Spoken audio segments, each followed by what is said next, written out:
Welcome to the Endure Hunt Podcast. Join me as I share my experiences as an emergent hunter, offer advice on how to overcome challenges, and pursue your passion for hunting. This episode, I'm joined by one of my best friends and Western hunting partner, Peter. We are talking all about our Wyoming pronghorn hunt from back in 2021. If you are watching this video right now, we're going to talk about how I got my pronghorn that's right behind me, as well as how Peter got his and his dad. This is a great episode. We go into day by day, discuss everything that happened, what it meant for Peter, being able to hunt with his dad, and so much more. I think you're really going to like it. Welcome back, Peter. For those of you who have not listened to the previous podcast where Peter was on, Peter is the guy who got me into hunting. The first episode I had him on was episode 8. I will link that in the show notes if you want to check it out. This time around, we're going to be talking all about this was our third Western hunt together. I think this was our third Western hunt together. We went to Wyoming chasing pronghorn, which if you're watching the video, Peter actually got me this speed goat shirt from Go Hunt. And I'm excited to talk about this hunt. And I've been debating, honestly, releasing that god awful video that I made where it was half of it was just me talking over it because I didn't do a good enough job recording it. I'm thinking about republishing it on the Endure Hunt YouTube channel, so I might do that. I don't know yet. But welcome back, man. I'm so happy to sit down and just talk to you again and get caught up and just rehash this hunt, which was unique for both of us, I think. Yeah, thanks for having me on, and absolutely, I can't wait to talk about it. It was such a fun trip, and that video you're talking about, I hope that's the one with Bessie. Yes. So in that video, we have, I don't want to get too ahead of things, but in that video, we have Bessie, the decoy cow. We also have me shooting over your shoulder because of the weird terrain. We got the video of us zeroing in the rifles, but we're getting ahead of things. So let me take a step back. So if you're listening to this podcast and you're a new hunter, you might not know what pronghorn are. So American pronghorn are a unique species. They basically only exist in North America. They don't have any direct relatives. They are unique they often get called antelope or speed goats or goats. They're not like goats. So goats have horns like pronghorn do, but they actually shed their horns every year. So they're very different than the rest of the species that they look like. They're also America's fastest land animal. They can run 60 miles an hour, and they have vision like a hawk. I mean, we got busted at 900 yards by these things. I mean, they either bolt or you can walk right up to them and they don't have any idea what's going on. They are super unique. They are a hard hunt, but the nice thing is they're active all day. So you have a lot of opportunities, and we're going to talk about it in this podcast. But Peter and I had to do quite a few stalks before we were able to actually get animals down on the ground. So with that being said, I think we can start by just breaking down, how we ended up getting into the hunt, which is a lot on my side, more so than on your side. But the thing that I'm really excited to kind of talk about here, because it's unique to you, this hunt, we've gone on several hunts together, but this was the first time we went hunting with your dad. And I want to spend some time talking about that because I know it was really special for the both of you. And your dad has been, I feel like he's a changed man. He was a changed man after this hunt. I don't know if you feel that way, but I feel like he's not going to let you go anymore.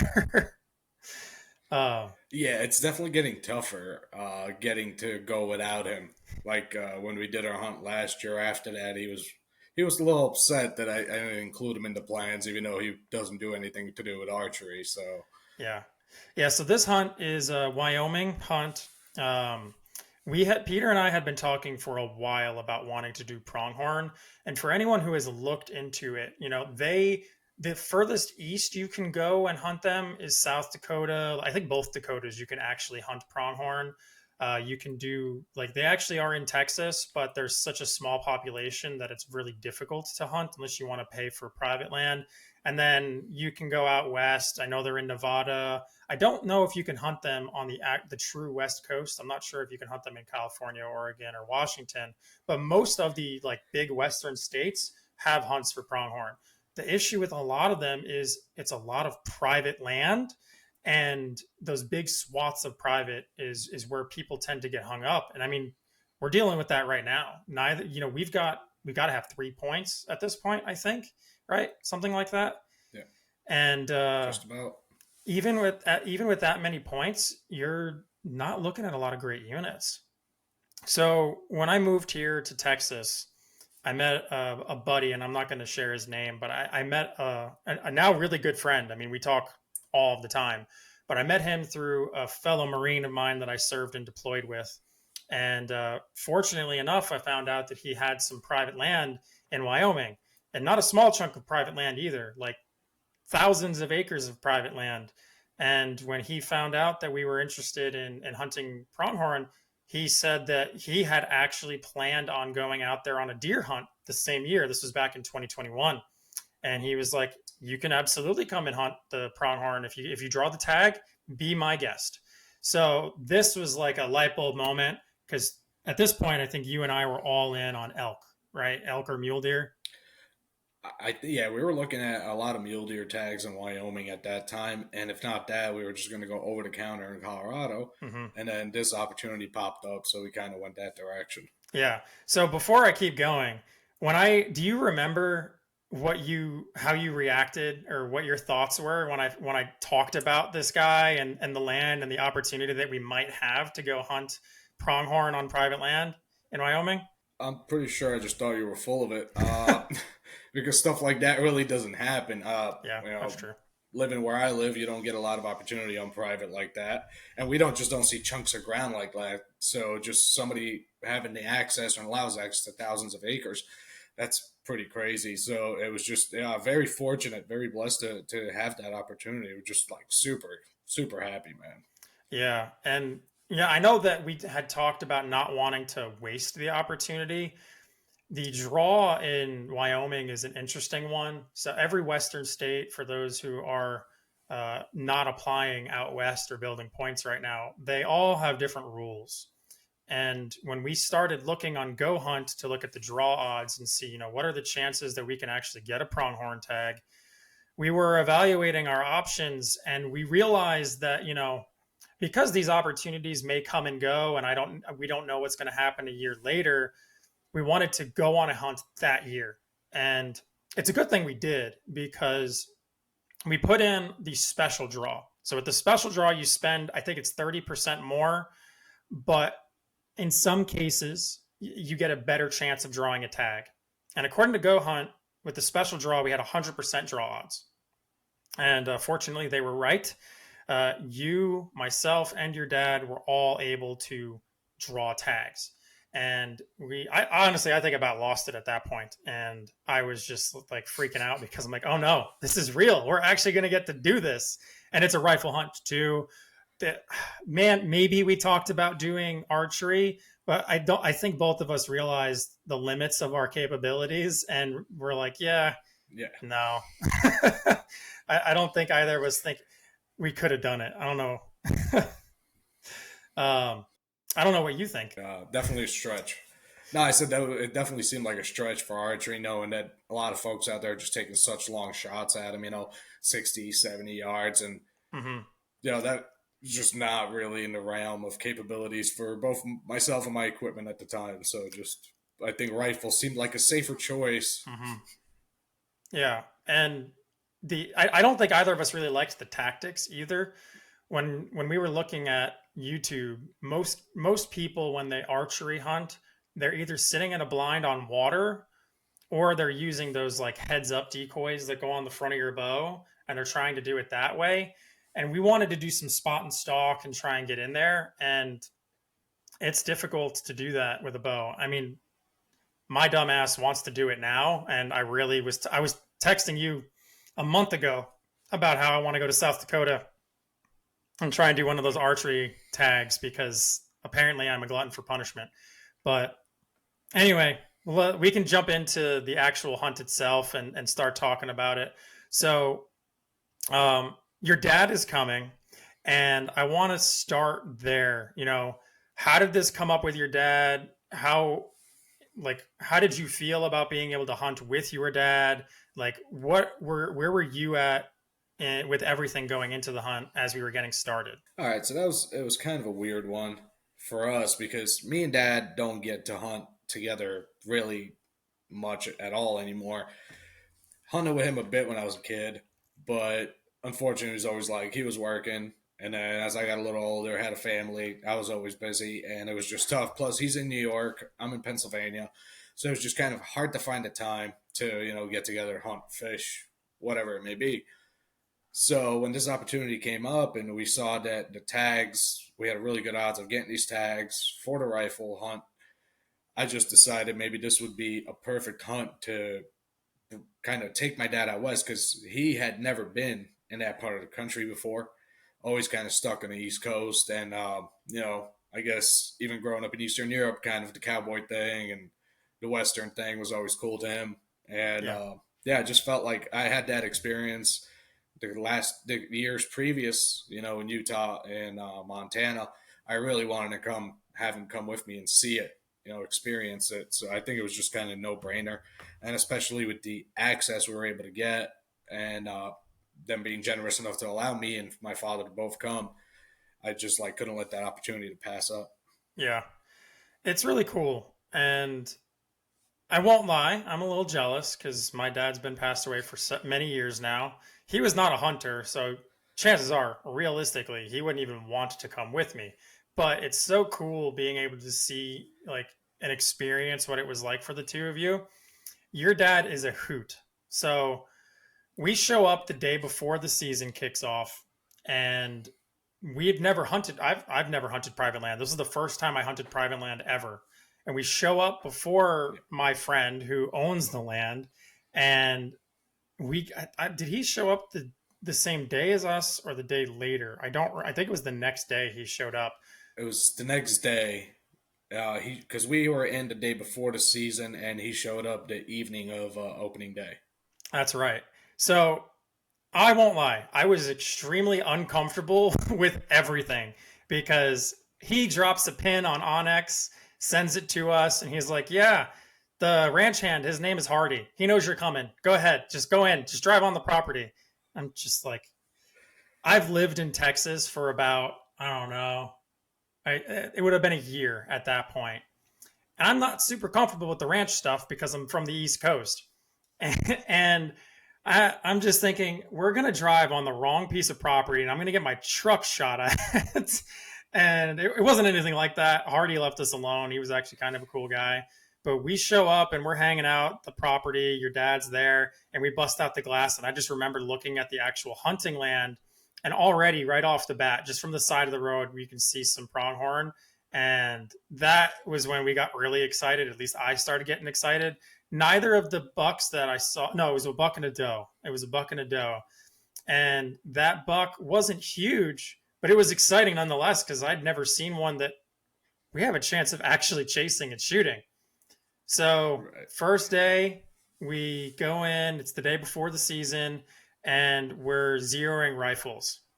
So, this is when I started pushing your comfort zone because our ability to practice is very different. I had the luxury of shooting out to 1,000 yards in Texas before the season. So, I'm super comfortable. But you could only go out. How far we were able to shoot? What was that setup like for you? So the only range I have in reasonable proximity to me is 300 yards. There are some places in Pennsylvania where you can shoot further. Most of them are private clubs, and you have to be a guest or be invited and very specific times, and it just never lined up with my schedule. So I was real comfortable out to three, but which yeah, I mean that was a whole different story because I literally put the rifle together 2 weeks before the hunt. I forgot about that. I Yeah, totally forgot about that. yeah, Was that the one where you up? That was the 270, or what was that rifle? 260, yes. Yeah. Okay. Talk about Yeah, that. that was my old. Yeah, so I had an old Savage. I was the first actual rifle I ever bought. I think I was 18, and I just had it kind of sitting around, and I replaced it with something else, and I just wanted something cool that could shoot pretty flat. So pretty easy to rebarrel the Savages. So I bought a 260 barrel, got a good deal on it, rebarreled the rifle, and yeah, got it all set up, got it shooting, it shot great, and threw it in the truck 2 weeks later and took it to Wyoming. Yep. And I had you shoot out to 400 yards. The day before the season, we took it out to 400 yards, and We all got zeroed in. Your dad, this is when it was started to get fun working with your dad because he took one shot. He was like, I'm good. And I'll never forget being like, what? We took like 10 shots apiece. And we were still like, oh, maybe I should do it. But that's the old school mentality. He's like, no, I'm good. We're ready to go. And we found out later in the season, uh, later in the week, that he only had like 5 rounds with him or something. And he didn't tell either of us that. So he had to be good. Oh, dude, yeah, he's something. He is. But he is a lot of fun. And he pushed pretty hard. So the first day, all we did was zero in the rifles. We drove around the property a little bit and we did some scouting. This episode I'm calling the Buck with 9 Lives. And if you're watching this on YouTube, I'll throw in some like B-roll or something with some of the pictures and video that we took of this guy.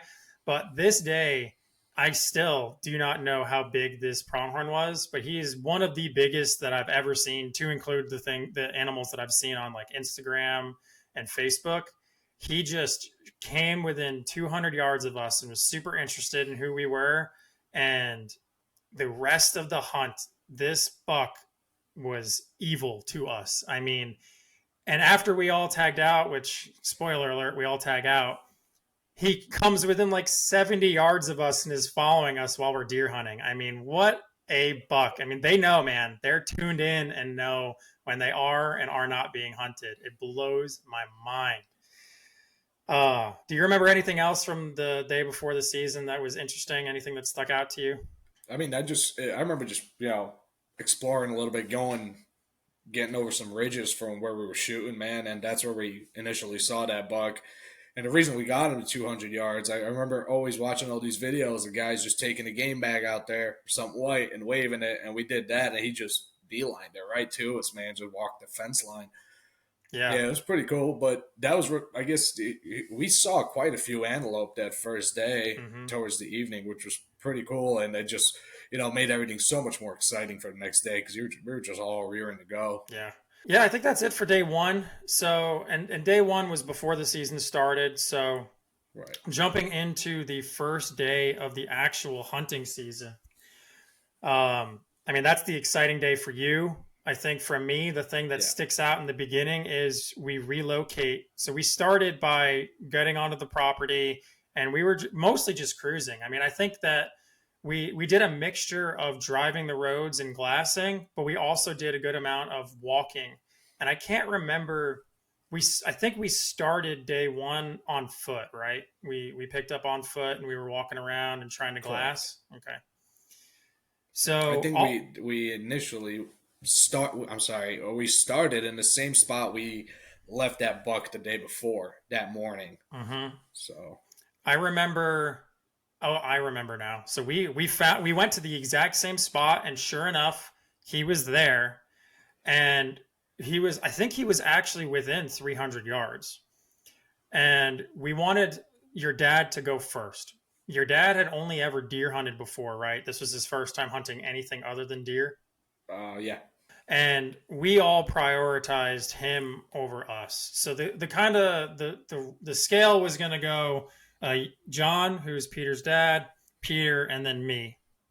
And that's partly because we wanted John to have opportunity at anything because, he's never gone on a Western hunt before. This is his first time going out. And the property owner suggested to us to try and hold out for a good buck, which I've been hunting now. This is going to be my 6th season of hunting, and I am definitely not a pass animals kind of guy. Not yet, anyway. I don't have enough experience under my belt to say I can pass up animals. It just doesn't really happen. So it took a lot of restraint for me going through this hunt and trying to pass up on animals, and things changed. But this first morning going into the hunt, we relocate the Buck with 9 Lives, and he hasn't earned this nickname yet. He earns it later in the hunt. But we see him, and I think John is not comfortable shooting that far because I remember trying to tell your dad to shoot, and he didn't want to take the shot.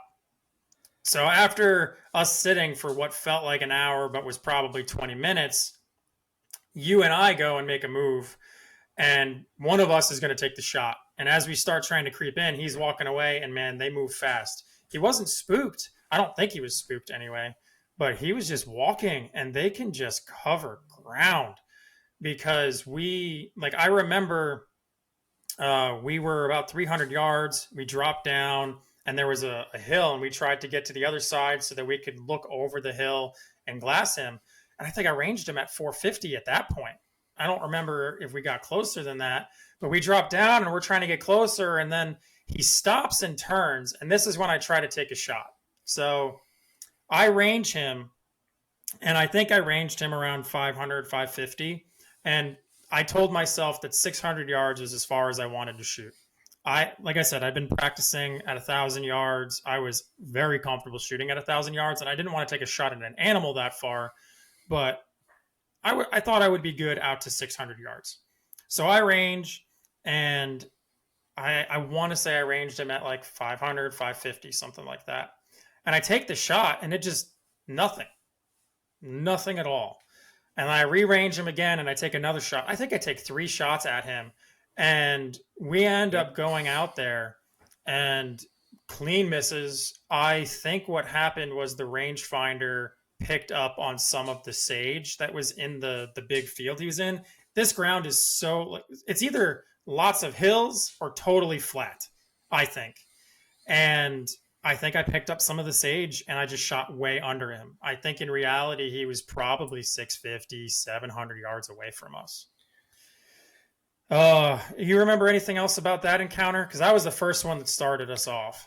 Yeah, you started off. I remember just sitting on this kind of on the back side of this little knob when we first spotted him, and things just got a little intense for a second there because we're trying to get Dad to shoot, and he's like, "No, you guys shoot." It's kind of a whole deal, but we worked that out eventually. And yeah, I know we both took off with our rifles, and at some point you got out ahead. You were under the wire, the barbed wire there, the I fence. forgot about and that. I just said, "Screw it, I'm just gonna follow him." Yeah, Yeah, I think we switched. Crawling, but, I think we switched because he was further away than you wanted to shoot, and yeah. I was comfortable, so that's why we decided to do it. I do still to this day think that if I ranged him appropriately, I would have been able to get that buck, but oh well, it doesn't matter. So that ended the first stalk. The rest of the day is where you get to shine, and so I really want to let you kind of take over and talk about how the rest of day one went. All right. Well, the rest of day one, we initially, I think we got back to the trucks, kind of explored that side of the ranch a little bit, and saw a couple goats. Nothing that I think any of us really want to shoot. We saw quite a few does and some really really young bucks, and it got real hot real quick. I remember that. Yeah, Right. we were wearing t-shirts. And then at some point, yeah, it was pretty nice.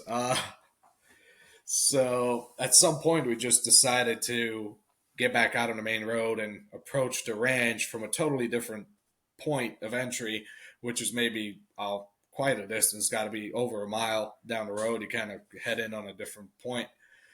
And that area was a little bit different. Where we started in the morning was real hilly, but at the same time, a bit more flat. The area when we went into there had some really large ridges that were kind of off to our right driving in. Mm-hmm. And as soon as we got in off the road, we, I don't know if we made it 1,000 yards, and we spotted a group of antelope, and there was one buck in there. Well, 2 bucks in there. They were both really nice bucks. And we kind of watched them for a minute, got out of the truck, started looking at them, and most of the group took off directly onto the neighboring property there. And this one buck just kind of started side hilling on these ridges to the side of us. So at which point I kind of looked at you, and you said, "I already had my try today." Yeah. Dad didn't seem like he wanted to shoot that far. So I just, grabbed the rifle, grabbed my rangefinder, and I figured, at that point we ranged him, and he was probably about, I don't know, 700 yards or so.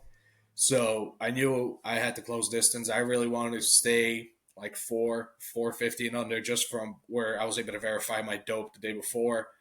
So I remember just running at him, which was hilarious to watch for you guys, I'm sure. Oh my Every God. time It the was buck would freaking move, I great. would run. And this is before I lost some weight, so I was a pretty big dude. So yeah, just every time he'd move, Um, I'm taking off. He stops, I stop, and it was just one of those deals where that took a few minutes. But eventually, he was getting close to the top of this ridge, and it seemed like he was going to crest. So like just the direction he was going, it seemed like maybe within I don't know a minute he would cross over. So I just gave it one final push, and I laid down. At which point I realized that I don't have a bipod on this gun, yeah. and I have nothing to shoot off of, which is always fun. So while I'm trying to figure out what to do for a rest, the first thing that came to mind is just take my bino harness off and shoot off my binos in the harness, which probably not the smartest idea. But ranged him. I ranged him initially.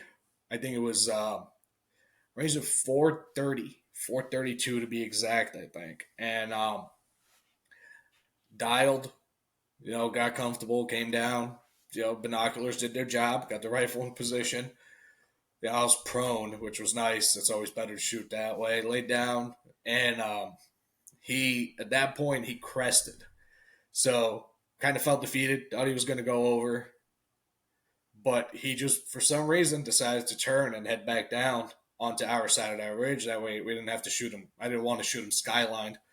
So as soon as his body was fully below, ranged him again. He was still about 430. Dialed, took a shot. First shot, a hair high. No impact. Definitely just a hair high. Just tried to stay calm, readjusted. You know what I mean? Mhm. And took that second shot, and we watched him do a backflip Yep. and land on his back. And it was awesome, man. I just remember seeing him do that, trying to stay calm. Turn around, I see you guys are already Oh, dude, we're jumping celebrating at the and truck. So it was arms pumping awesome. up in the air. I'm like screaming. I was like, "Oh my God, opening day, Buck. Oh my God." I couldn't believe it. It was cool, man. It was interesting because in a way it was almost stressful knowing you guys are back there watching me, so I can't just mess up on my own and nobody sees it. Yeah. But but the other part of it's like super cool that you and my dad are over there, and like my dad gets to see me go through this whole thing, and you're my best friend. You get to stand there and watch me go through this thing. It's awesome, man. Like that's what we do it for. We get to share that experience. That's the most fun thing about it. Yeah. So that was awesome, and we kind of waited. You guys drove the trucks Oh, through the sage over to where I no was, which hesitation. ended up yeah, which ended up being like a giant loop instead of just a straight run. But yeah, so I'm just trying to stand there, be calm, and eventually you guys pull up, and you and me just decided to hey, he went down, so let's run up there, Yep. and we ran up there, and there was still a little bit of movement. It turned out I shot him a little bit high, so we did have to put another round in him. But I mean, it was over quickly then. Emotions a little bit high, but it was awesome, man. Just get to sit there and see that buck for the first time, put your hands on them, and they're so cool looking, man, and super funky. Yeah. Everything about them is just really weird, and I think that just makes them such a cool animal. I like them a bunch, They are and cool. I don't know. It was a cool moment for me because that was my first successful Western hunt. Yeah. We had done a couple before that, and none of them were successful. We had some opportunities, but nothing concrete, and it just felt like a little bit sense of accomplishment in a way, but in another way, just I don't know, man. You kind of feel like you did it, like Yeah. just it took a lot of work, and I will say I'm not a hugely successful hunter at home. I don't have as much as I'd like to. Just life gets in the way. So getting to go away like that and being successful and having you guys there was just an awesome experience. And I actually have this guy right here. It's my Oh, hell buddy. yeah. You are Yeah, the he's Euro with me. mount So guy. Love it. Yeah, man. I don't like taxidermy.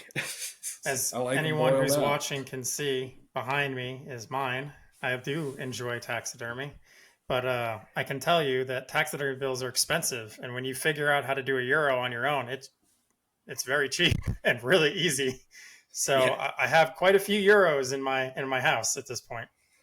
But man, I was so That'd happy, be awesome. and it made me really excited that we did the little bit further distance zeroing the day before, because both shots you took, I think one of them was like 420 or 430, something like you said. And then I think the second one, it ended up Right. being around 400. And, you know, if you didn't get those reps in the day before, you might not have taken the shot at all. And we could have had that as a missed opportunity. I was so pumped. I remember getting in my truck, like heart racing, and I wasn't even the one who took the shot. And I remember I had to tell myself, there is a big ditch. Do not drive into it because we were bouncing all over the place trying to get to you. And we got to quarter. This was the first time either of us quartered an animal, because everything else before were whitetails that you just dragged out and hung up in like your garage or whatever. Right. We quartered this one on the top of the ridge, threw it on our packs. It was the first time we had a pack out. And I remember being super pumped about that. Yeah, it was pretty short, but Oh, it was still fun, yeah. man. It was so much fun. Yeah. And it was just different experience, just getting a quarter them out like that, just super unfamiliar. So we're trying to kind of figure it out as we go. Mm-hmm. But watch plenty of videos. There's so many resources out there, so kind of made that easier. But it was fun. Oh, yeah. It was definitely something different. And I know the way we're talking about it right now makes it sound like it was super easy. Like, oh man, you got this on the first day. Uh, Stalking in on pronghorn is really difficult. I mean, we couldn't have done less than 6 stalks a day, I feel like. And fortunately, a lot of animals to go around. Wyoming is known for having the most pronghorn of any state. But we failed a lot more. And me personally, as we'll get to towards the end of the podcast, I failed more than everybody. But how many stalks do you think you did before that one? It had to be at least 3 or so, I think. I think we did 3 that day. Just on some of the smaller antelope, we'd get kind of within shooting range and just look at them and decide. Because, the property owner did tell us there's plenty of them, and this place just sees absolutely no hunting pressure. I mean, there's some pressure on either side of it, but this property itself just doesn't get hunted, Mm-hmm. really. And so they wanted us to be selective just because we had the opportunity to take some really nice pronghorn. So, we'd get close on a few of them and just decide to pass, or inevitably they would run away because for some reason they're magical and they know you're there even though they can't see you. All that fun stuff. Yeah. How did you feel about having to pass up animals? Awful. Absolutely awful, man. I mean, we're here in Pennsylvania and we have some rules, but I mean, outside of that, if it's legal, it pretty much gets an arrow or a bullet in it. So, Yep. I mean, hey, I'm the same yeah, that way. was kind of weird. It felt a little bougie almost. Yeah, no, it did. I was questioning my decisions for reasons we'll get to later in the podcast, but that ends us on day one. So we are all riding high. Opening day success, first Western hunt success. We're not going home skunked. Like at this point, I don't think any of us Nope. really cared if any other tags were filled. It's like, cool, we got a pronghorn. We're success. Oh man, one thing that we didn't mention at all is that we also had deer tags in our pocket. I totally Yes. forgot about that. So the property owner had a deer tag. Specifically, he was looking for mule deer. And all of us were considering and looking for mule deer, signs of mule deer along the way, because, hey, if we have a chance, why not? So we were looking for those all along. And you and your dad ended up, I think, seeing a mule deer at some point. I never saw it, but I think both of you saw it, right? I saw a smaller mule deer buck, and then I know for a fact that you were there. We saw a couple like forkies and spikes, but my dad at some point got separated from us in one of the areas, and he saw a really good buck, and he was just out and about by himself. But he saw him at some distance, and that was it. Like they do, man, they just disappear. Mm-hmm. So nomadic. Yeah, none of us got to see him, unfortunately. Yeah. All right. And going into day two, I think it started a lot like day one. We went back to the spot where we saw the buck with 9 lives. I don't remember seeing him that morning, but we were walking around the No. property and we had made a few stalks. And this time, your dad was finally in on it. He was like, I'm going to go.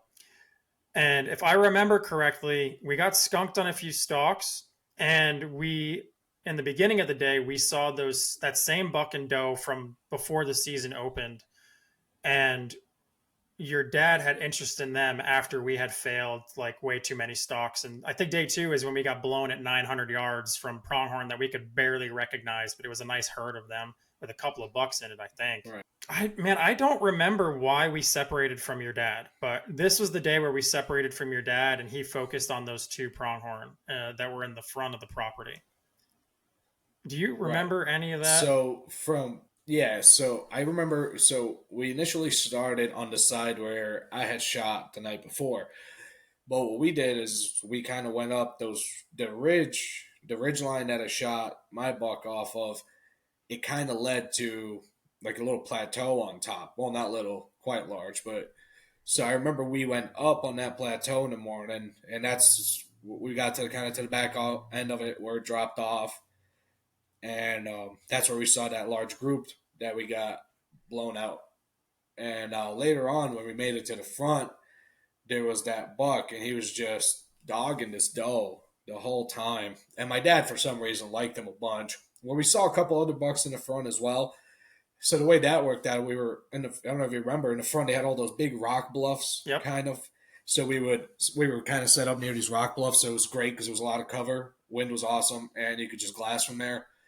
And there was a few smaller bucks that we saw close and just didn't work out. That he kind of liked a couple of them, but there was that one that was kind of off to the side, and I remember we kind of set up there. We started watching him, and he was still kind of far out. He was over 4 or 500. And my dad really, he was shooting like he believe he had his 243, and Yeah, he he really did. wanted to keep it inside of 300. So I based at some point. I know you were kind of rearing to go, and my dad, he's one of those guys where he kind of likes to be on his own and enjoy the moment, and so he pretty nicely kicked us out. He said, "Leave me here, leave me a rangefinder, and you guys go drive around the other side. No sense in wasting time here. All of us go see if you could find that other buck from the first day for your tag." And so we did. We hiked out of there, drove around to the other edge. Yeah, excuse me, the other end of the property, and continued to look for that buck. So that's how that happened. I'll let you continue from there because that's kind of your show. Yeah, I remember your dad saw those two, that buck and the doe, and he was hanging out in the rock bluffs, and he was like, "They're gonna pass me eventually," Yep. and he was waiting for them to come in.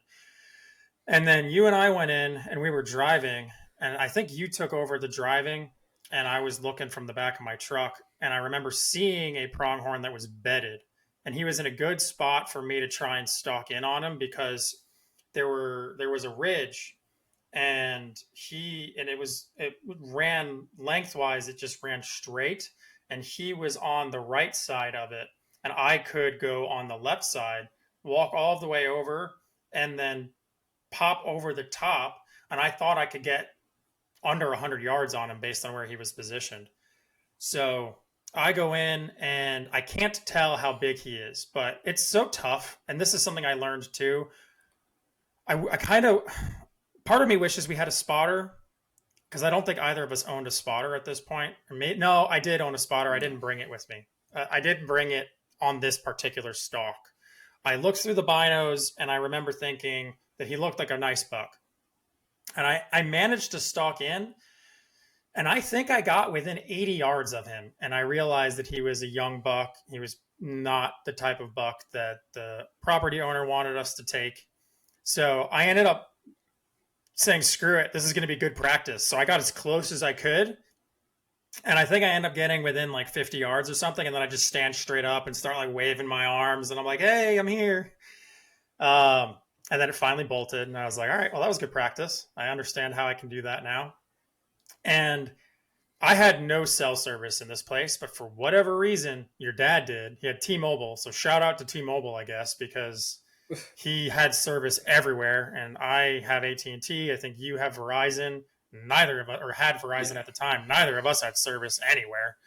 But for whatever reason, standing on the top of this point, I had enough service, and I get a phone call from your dad, and he's like, "The buck is down. I shot the buck. He's down." And I'm like, "It's 85 degrees. Your dad's going to need help because I don't think he had a kill kit. And we're probably 45 minutes away from him. And I have like a 20-minute stalk back." So my ass starts running. I mean, I remember sprinting straight back towards you, and the wind is howling. So I'm like screaming at the top of my lungs, trying to get your attention to turn the truck around, but you can't hear me. And I make it halfway to you and realize that my dumbass never secured my rangefinder. And before this hunt, I knew I needed a better rangefinder. I bought the Vortex Razor 4000, HD 4000 or whatever that rangefinder is. I don't remember what it is. It's the Vortex 4000 rangefinder, whichever one that is. I still use that to this day. It was, I think, $400, and that was one of the most expensive pieces of equipment I had invested in at the time. Uh, and I just got that thing like 2 months ago. And I make it about halfway back, and I'm feeling my vinyl harness in my pouch, and it's empty. I never secured the lid, and it's freaking green. Like it blends in with everything that's around. So now I'm freaking out because I have a $400 rangefinder that I want to find because I'm going to need it the rest of the hunt. And we also have your dad. So I'm trying to get you to leave me. And I'm like, screw me, go help him. I'll walk back. Like it's a few miles, but I'll walk back. I'll be okay. Go get him. And then you end up coming to me. And within 2 minutes, you find the damn rangefinder, which I couldn't find. It was like right in front of me. You find it, secure that bitch down. And we get in the truck, turn around, and go to your dad. And sure enough, he killed that buck that was from the front of the property. I don't remember the distance of it, but at this point, the property owner was there. And we called him, or I texted him, or something on the inReach. And I let him know that we had a buck down at the front of the property. He was super pumped because he was trying to find mule deer and having no luck. And he's like, "I'm going to help you guys quarter this thing up because why not?" And we show up, and sure enough, your dad is there with the buck. Tell me how that was for you to see your dad have success. Oh, it was awesome, man. He's just like, you walk over there and he's like a little kid. He's real proud of himself. Got his chest all out, but it was awesome. I think from what he told me, his shot distance was just a hair over 250. Okay. And yeah, but it was awesome, man. It was, I guess he just waited him out, which is something I'm not real good at, and you're not real good at. We just want to go all the time. Yeah. So he just took his time, waited him out, and he was real excited to tell the story, and just I don't know, man, it was cool. It was just nice to see him have that success, knowing that I took him there to have an experience, and now it's already been so much fun, even though it's only been a couple days. But now with him having that success, I just know it's going to like kind of solidify the experience. It's going to make it so much better for him and so much more memorable, which is awesome because I don't get to spend a lot of time with him alone like that, doing things. So that's just I know it's a memory that's going to last forever for us, and it's awesome. And it was just I don't know, man. It's weird. Like you see your dad do that, and it's like I felt like a little kid, all excited for him, and he's acting like a little kid. So it was awesome. Yeah. No, it was really great. I mean, we celebrated that day. I remember all of us were like, it wasn't even late in the day. It was probably midday, like 1 o'clock or something, maybe two. And I remember all of us were like, all right, we've had 2 successful days. I personally have sucked. So let's just have a good afternoon. We went to town. We said we were going to cook dinner. I remember this. We said we were going to cook dinner. We ended up not cooking dinner. We went to a diner or some restaurant in town, which was like 30 minutes away. And oh man, I'm trying to remember. I can't remember what it was called or whatever. But even after just 3 days of being out and eating like freeze dried food off the back, and like I was so excited to just eat regular food. It's sad because it was only a couple of days. But man, that dinner was so good. We had some beer. It was a good time. I remember that much. It was a good day. Yeah. We celebrated that day. I think we had your dad's Polish liquor specialty. Uh, Lord, I don't remember. It's Yeah, lemon his honey. homemade. Yeah, that thing is Yeah, great.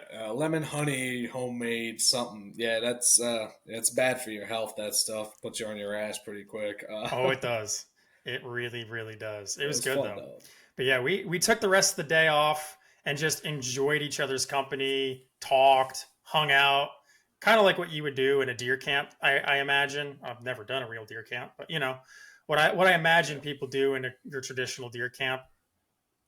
And now at this point, we're going into day 3, and it's basically just me. I'm the only one left with a tag, and it's about to get real depressing real quick. Oh man, did I go through a lot of failure over the next 2 days, because I don't think I got my buck until day 4. So I do find success, but let me tell you, it was hard won success. The beginning of day 3, we got the property owner with us at this point. He's been hunting deer for 2 days, only finding whitetails with zero interest in shooting a whitetail. Plenty of those opportunities for him in Texas. He really wanted a nice mule deer. So he's joining us this day, and we're driving into this one side of the property. It's the north side of the property. And we see the buck with 9 lives again. And I don't remember how far he was. He was like a chip shot. I want to say it was 150 or 200 yards, like pretty close. I remember being the driver, and someone handed me my rifle. I rack around in, and I remember getting out and using the mirror of my truck as a rest to put the gun on to take the shot. And I think either you or the property owner were using binos and watching, and I shot, and they're like right over his back. I'm like, how am I right over his back? This makes no sense. And I miss, he bolts, and that was kind of the theme for the rest of the day and the rest of my pronghorn hunting. I got in a really great stalk on a nice buck that day. I had some GoPro footage. I'm probably not going to inject it into this just because it's too much. It'll just be a lot of watching me run and hearing me breathe because I'm out of breath because I'm literally sprinting most of the time. But I put in so many stalks, and I remember this one, it wasn't the buck with 9 lives, it was the one after that. That was like your picture perfect pronghorn. You could see the white tips on the prongs on the front and on the back. His main beams, like they hook into that perfect heart shape when you're looking at him head on. I mean, your picture perfect buck. And I just could not seal the deal. Either they ran or I missed. And the whole time I'm like, what the hell, man? Like, I'm a good shot. I mean, look, I'm not an expert shooter, but between almost 8 years in the Marines and enjoying shooting recreationally, plus the long distance shooting I have been doing out to 1,000 yards, my rifle's zeroed at 200. I mean, I don't blink about taking a shot at 200 or less. It's easy. Eventually, the property owner is like, well, before I get to that, I got to talk about the fun stalks, because at this point we start getting really creative. Peter has old Bessie. Bessie is a pop-up decoy that is a cow. This is an active cattle ranch. And I will say we learned the hard way that there's a reason why we didn't find the pronghorn with the cows. They ran. So we would try, and they would always run. I mean, there was no shortage of opportunities on this place. There were pronghorn everywhere. But I swear, I did probably 10 or 11 stalks just one day. And either I blew it, or I either blew it because I ran, or I blew it because I missed. And my favorite stalk that I screwed up was the last one before we were like, all right, it's time to check the zero on the rifle again. Peter and I go in, and like, we're about out of options. We've explored every spot on this property at this point. We've been everywhere. We've seen all of the bucks, all of the herds. And you know it's a good buck when you're about a mile away, and without binoculars, you can see horns. We're like, this is a nice buck. He starts walking away from us, and we're like, okay, what can we do? there is a rise and he drops down on the other side, so he can't see us. I turn to Peter, his dad, and the property owner. I'm like, so we're going to get in the truck and just hightail it over there and try and get up to him? And everybody's like, thumbs up, let's go. We get in the truck, we close as much distance as we can, and we get to the point where we think we're probably about 400 yards or so. The terrain, we come up to the top, and there's a lot more terrain here, so there's places for him to hide. Peter and I go in with old Bessie, and we get to a spot where we find him. He is at a watering hole. He's, oh man, I don't remember the distance. I want to say it was 300 yards or so. There's a couple of things that go on here. I don't want to shoot him where he's positioned right away, because if I hit him and the bullet goes through, it is going to put a hole in the side of the watering, the stock tank that they're using to provide water for the cattle. I'm like, I can't do that, so I have to wait for him to move. But then far away, not really that far, maybe 100 yards away, there is a herd of cattle, and they're walking in the direction of the pronghorn. And I'm like, it's the ticking time bomb. I need to, like, this either needs to happen or the buck's going to run. So he eventually moves. I take the shot, and I miss, of course. And so stupid. He starts running away, but in a different direction of the cows. We start running, and I don't remember why, but the cows are still coming at us. Or no, I remember now. The cows are going now in the direction the pronghorn is going, and I'm worried he's going to run even further away. So we literally start mooing, like, moo. And we're trying to get the cows to not go in the direction they were going. And for some awful reason, it freaking worked. And I remember them coming at us. Yeah, it did work. Oh my God. That was amazing. The buck goes down one drainage, comes back up the other side, re-range him, and there is no way I can take this shot. I either need to do freestanding, holding it, which I don't want to do, or I use you as a rest. And for some reason, unbeknownst to me, you decide to let me use your shoulder as a rest for my rifle. Why did you let me do that? That's like the dumbest thing ever. I don't know, dude. Just seemed like a good idea at the time, man. You needed a shooting rest. I was handy, so hey. I got no shortage of dumb ideas, man. So it was fine. If the roles were reversed, I would let you do it too. We were wearing hearing protection, and at this point, my rifle did not have a muzzle brake, so at least it wasn't coming back at you. Not that it wasn't going to be loud, but there's that. And at this point, I take a shot, and what does it do? It goes over him again. I think I take 2 shots, and I am officially out of ammo that I had with me. I had 1 in the chamber and 4 in the magazine. I had shot all 5 shots between the 2 different locations where I was shooting. And this is when we decide, maybe, just maybe, it's probably worth it to check the zero.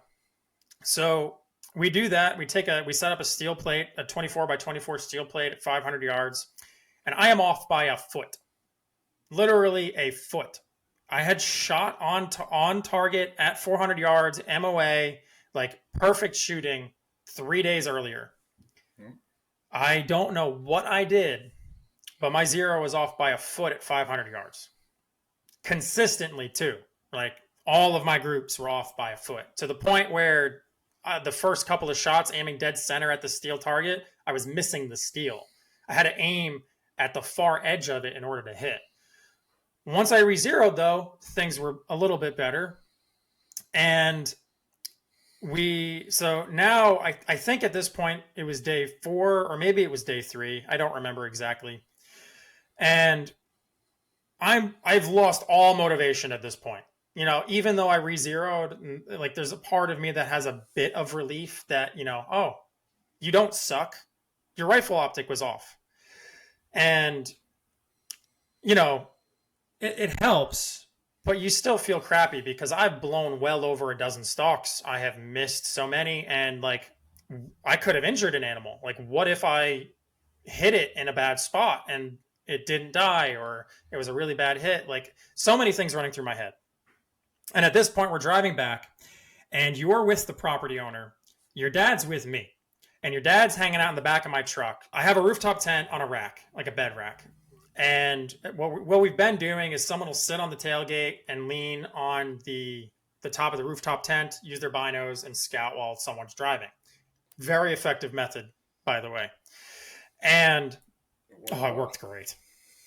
And we're driving. Y'all are in front of us. And we're like leaving. I think at this point I was ready to just call it a day. I'm like, I'm over this. Like, I'll revisit this tomorrow. And we're driving, and all of a sudden, your dad is pounding on the side of, like, he's hitting the tent, he's pounding the side. He's like, stop the truck, stop the truck, stop the truck. And I'm like, I can barely hear him. And I stop the truck, and I turn around, and I'm like trying to understand, like, what's going on? And all I see is him bolt. He's freaking running. And he's running this direction. I'm like, what is going on? I just grab my rifle, and I'm like, screw it. I need to get out. He sees something. Like, there's something going on. And sure enough, there's a herd of pronghorn, and they're kind of walking parallel to us. And I get in, and I follow him, and there is a nice buck at the front of this herd. I mean, he's a really nice buck, very unique character.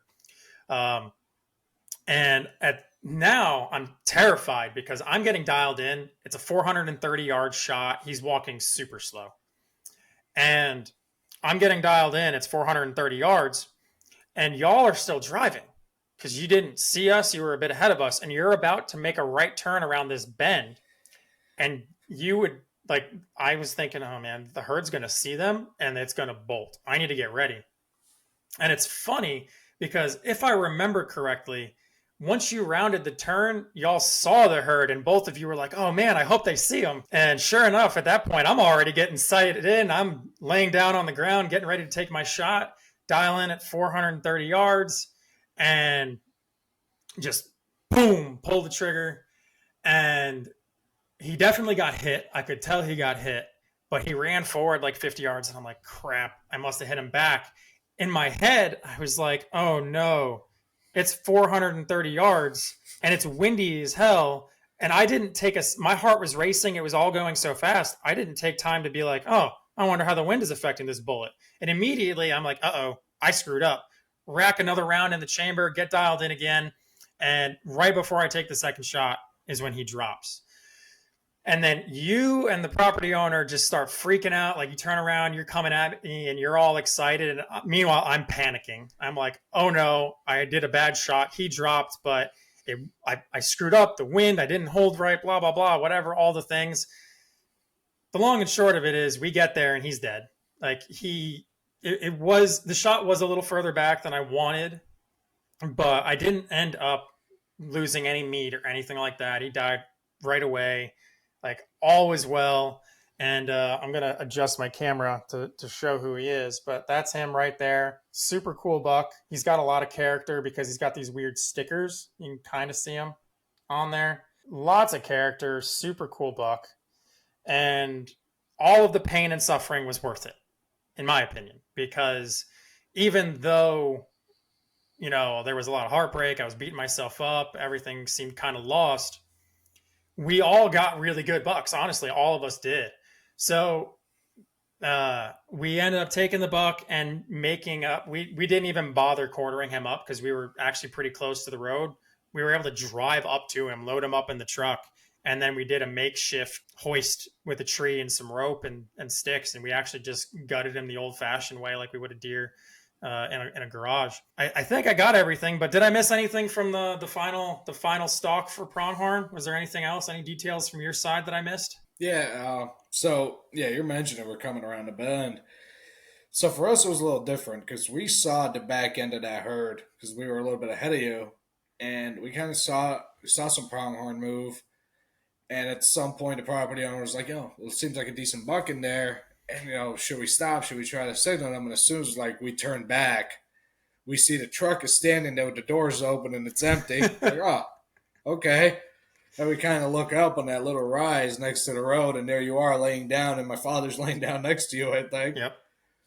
So then we were actually able to, where we were positioned, we were just enough in the road where we could watch both you and the antelope. So it was awesome. So we got to watch you shoot. We were watching impact. Everything seemed great. And I mean, he took a couple steps there, but you put another round in him and he went right down. It was awesome, man. Everybody's super excited, and as soon as we saw the buck, we definitely confirmed that he was really good looking pronghorn. So I don't know, man. That was just exciting to watch that from. It's weird, man. It's almost like watching it on TV. You get angles and everything. It was awesome. It was a fun experience getting to watch you do that, man. It was a lot of fun. Yeah, it was. That was my second big game animal ever because I got my first whitetail in 2019, got skunked in the 2020 season. So this was the second big game animal I had ever killed, ever, period. And it's a Western hunt pronghorn, super unreal. Like, I still stare at him and I'm like, man, that thing is so cool. I can't wait to do it again. Like, so awesome. I loved it. Oh, and at this point we had achieved what we came to do. All three of us punched our tags. Everything was like the pinnacle of success. And then the rest of the time we were there, we only ended up staying another day or two. We tried to do our deer tags. We all got sheds. That shed's not from here or there, but I've got a muley shed from Wyoming. Got one Yeah, right here. you've got one, and then I think did your dad have the deadhead?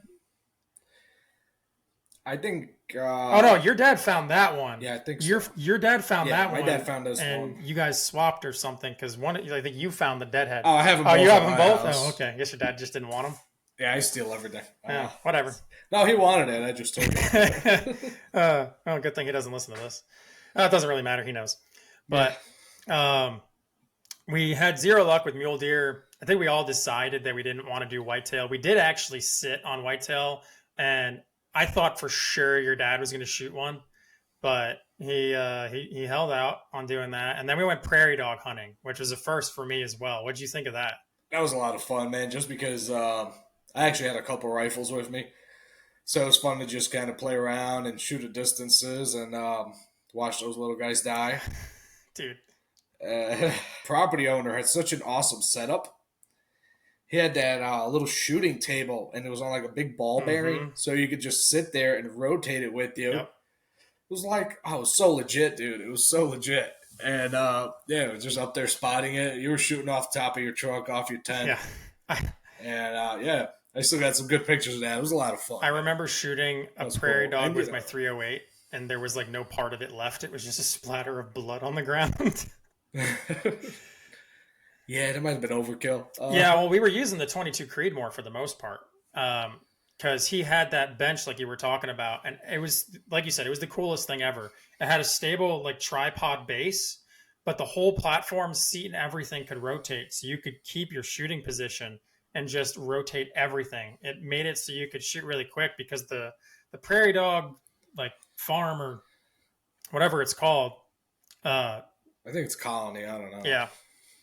It's big, and they pop up kind of all over the place, and it's random distances. You really don't get an opportunity to range them. You just kind of have to guess and shoot.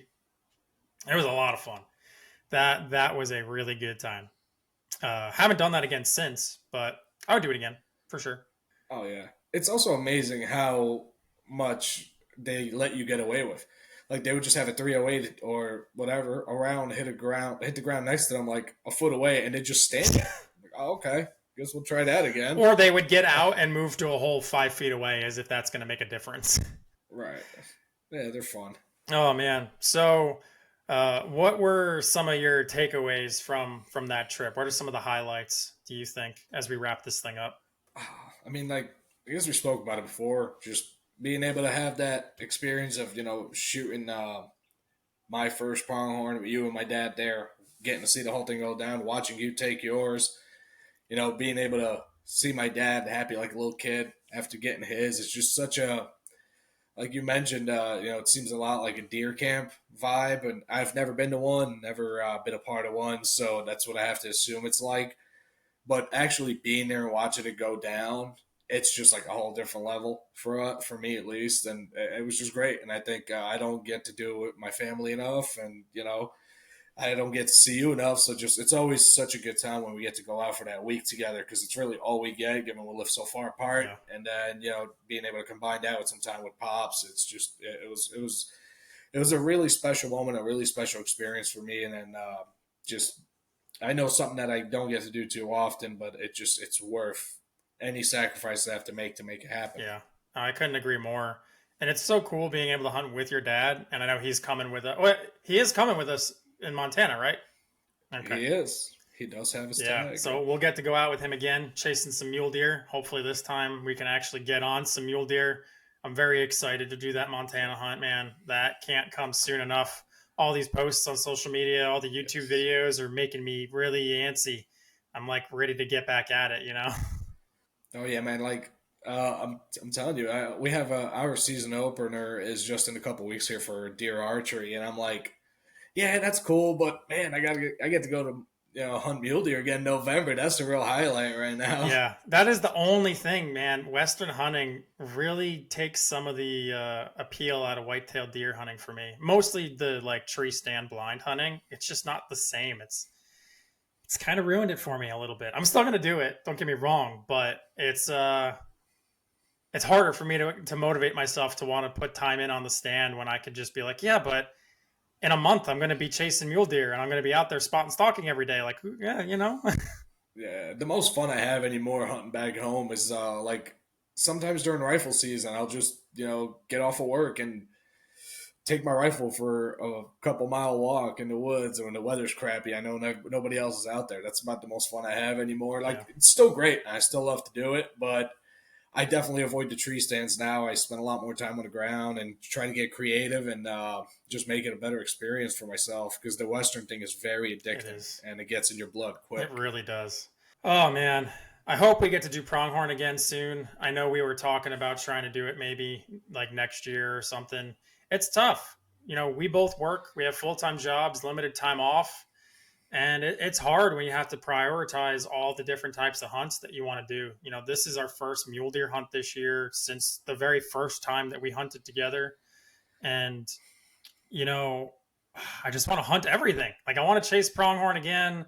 I want to go after elk again. I want to do all of it. And it's tough. It's tough to prioritize. But I think that we're just going to have to talk about what we want to do next in terms of pronghorn or what we're going to try and do next year because we have spring bear that we want to do as well. Too many things and not enough time, I feel like. Absolutely. Yeah. All right, man. Well, it was really great to have you on. I was really enjoying I really was looking forward to being able to talk about this hunt. This is one of the coolest hunts I think we've ever done and may ever do. He doesn't own this property anymore and they've something that I was alluding to in the beginning of the podcast and never actually mentioned, but the point creep was really rough in Wyoming.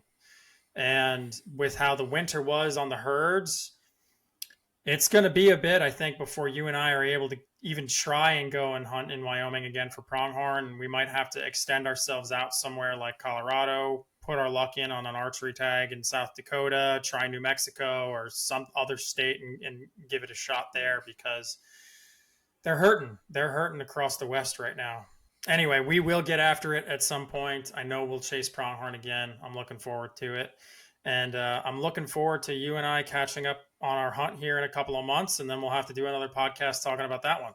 Absolutely, it's gonna be a lot of fun, and I can't wait to chase pronghorn again. Except this time, I got a feeling we'll be doing it with our bows. Yeah, there's something about hurting myself by doing with a bow, and I don't mean literally hurting myself. I mean emotionally hurting myself because for some reason I think I'm good enough at archery that I can do it.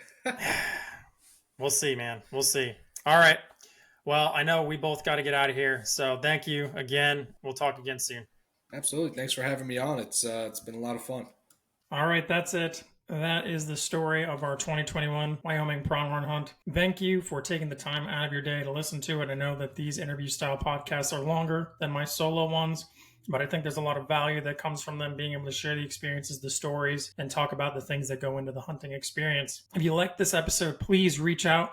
Let me know what you thought about it, even if you didn't like it. I'd still like to hear from you. You can get in touch with me on Instagram or any social media platform at EndureHunt. Thank you again, and I'll see you next time.